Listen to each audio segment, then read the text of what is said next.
How's it going, everybody? It's Tristan here, back again at the Spoon Squad channel. This time I figured we'd do a little bit of an introduction for today, seeing as we're going to play a retro format of Pokemon. In the 2002 era, the format that was commonly being played was the base set through Neo format, a format consisting of the original Generation 1 sets mixed with Generation 2 and some new mechanics. Now, this era generally is recognized as a slower format due to the limited damage caps present on Pokemon. A classic example is the base set Hitmonchan, a Pokemon that was doing 20 damage for 1 fighting energy, when back in the day, bigger basics would have 70-ish HP or so. You would be getting a 4-shot, which was pretty good. Very low commitment, good damage. In addition to this stifled damage amount, the base Neo format is comprised of several trainer cards, allowing for some of the most consistent decks we've seen in the Pokemon game's history. Cards such as Computer Search, Item Finder, Professor Oak, and Professor Elm allowed players to draw several cards in a turn at a not once per turn standard and get access to any card in their deck or any trainer in their discard, essentially letting the player almost play whatever they want. Now, while this consistency was great, it is sort of limited by the damage potential that was present during the era. Again, Pokemon weren't doing an obscene amount of damage, so having all this consistency, while it made your game plan a lot easier to do, you were limited in how far you could go even with the most consistency possible. In addition to this consistency, the base Neo format was comprised of several disruption cards. Examples of this would include Energy Removal, Super Energy Removal, Rocket Sneak Attack, and Lass. Trainers that would allow you to disrupt your opponent's energy or disrupt trainer cards in their hand, a mechanic we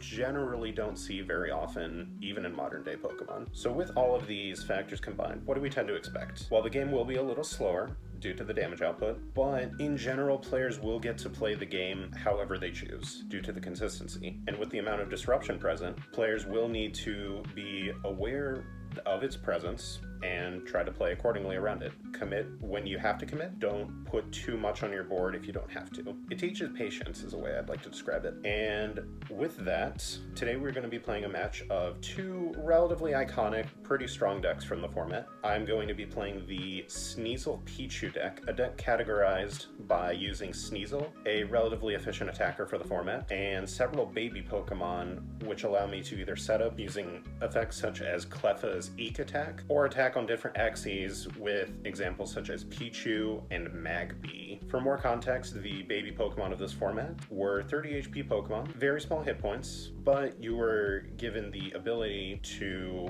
on a coin flip, when your opponent attacks, your opponent's attack would effectively be stopped if they flipped to tails. So if you want to think about it like that, you're effectively having the damage output of what your opponent can do. While the coin flip isn't a guarantee protection, it does allow for these decks to effectively slow the game down if they need to either allow them to build or effectively try to make comebacks with certain attacks. So the main goal of my deck is, while I have the option to slow the game down with Pokemon such as Cleffa or all of the babies, I'm going to try to pressure the opponent really quick with Sneasel, using the amount of consistency cards to try to get my attacks through quick, and using some trainer cards such as Lass in order to stop my opponent from using trainers. On the other end, we're going to have Cody Bird playing the Sneasel Noctowl deck, using the same attacker Sneasel, but instead of using a lot of the baby Pokemon my deck will play, he'll still play 4 Cleffa, due to that being one of the most popular Pokemon of the era. But Cody will be using a Noctowl line, where Noctowl has a power that lets you flip a coin. If heads, you look at your opponent's hand and can shuffle one of their trainer cards back in the deck. While the Sneasel Pichu deck I'll be playing tries to go as quick as possible to get knockouts, the Sneasel Noctowl deck will effectively try to slow the game down to allow for Sneasel to pump out consistent damage while preventing the opponent from using certain options. There are a couple of rules that are a little different compared to what current Pokemon is. The main ones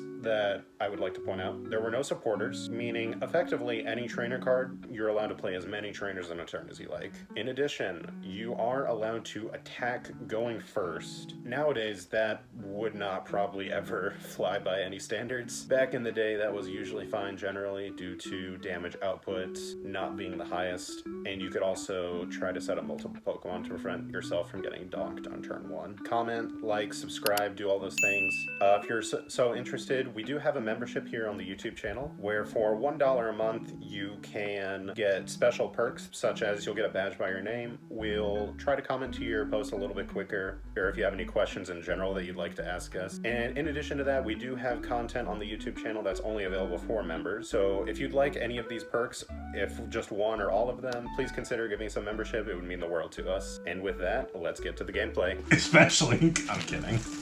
Cut. You're good. Yeah. I can call that. Cut. You're good. There we go. Okay. Do you want to cut? There you go.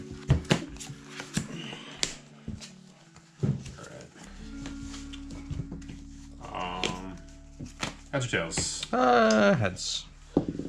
Tails. I will be going first. Sounds good. Best of luck. Good luck. Draw for turn. Attempt a Fury Swipes. Alright. Okay. Go for Fury Swipes damage.